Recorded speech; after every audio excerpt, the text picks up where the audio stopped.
কিছু দুর্গম জায়গায় আমরা ড্রোনের মাধ্যমে ত্রাণ বিতরণ করছি।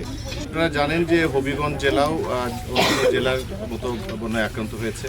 তো এরই ধারাবাহিকতায় আজকে বিজিবির পক্ষ থেকে বিজিবি সদর দপ্তরের নির্দেশনায় আমরা এসেছি বানিয়াচং উপজেলার সুজাতপুর ইউনিয়নে বাল্লা নামক একটি গ্রামে।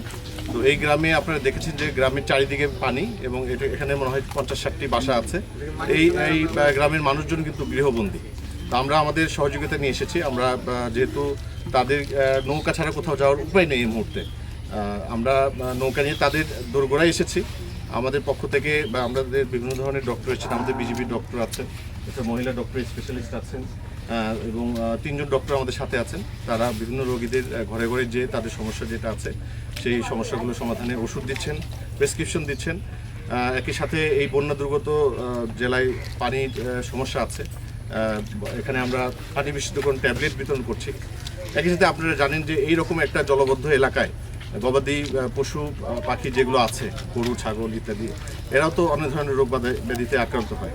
তো আমাদের সাথে একটা ভেটেরিনারি টিম আছেন ডক্টরদের, তারাও এই বাড়ি বাড়ি যে বিভিন্ন ধরনের গরু গবাদি পশু যেগুলো আছে তাদেরকেও প্রয়োজনীয় চিকিৎসা সেবা এবং বিনামূল্যে ওষুধ আমাদের পক্ষ থেকে দেওয়া হচ্ছে। আর এছাড়া এখানে যে সমস্ত বাসা বাড়িতে একেবারেই প্রত্যন্ত গরিব মানুষ আছেন, আমরা আমাদের সাথে আমাদের নিজস্ব উদ্যোগে খাবার দাবার নিয়ে এসেছি এবং তাদেরকে আমরা রান্না করে খাবার বিতরণ করছি। আর একটা জিনিস আমরা যেটা করছি যে আপনারা ইতিমধ্যে সাংবাদিক ভাই যারা আমাদের সাথে এসছেন দেখেছেন জায়গাগুলো আসলেই খুব দুর্গম। এক জায়গা থেকে আরেক জায়গায় যেতে কিন্তু নৌকা ছাড়া যাওয়ার কোনো উপায় থাকে না। তো কিছু দুর্গম জায়গায় আমরা ড্রোনের মাধ্যমে ত্রাণ বিতরণ করছি। অলরেডি আমরা কিছু করেছি এবং আরও কিছু আমরা আজকে করব। এই ধারাবাহিকতা আমাদের আগামী দিনেও অব্যাহত থাকবে যতদিন পর্যন্ত না এই পানিগুলো সরে যেয়ে এই এলাকাটা আবার স্বাভাবিক হচ্ছে।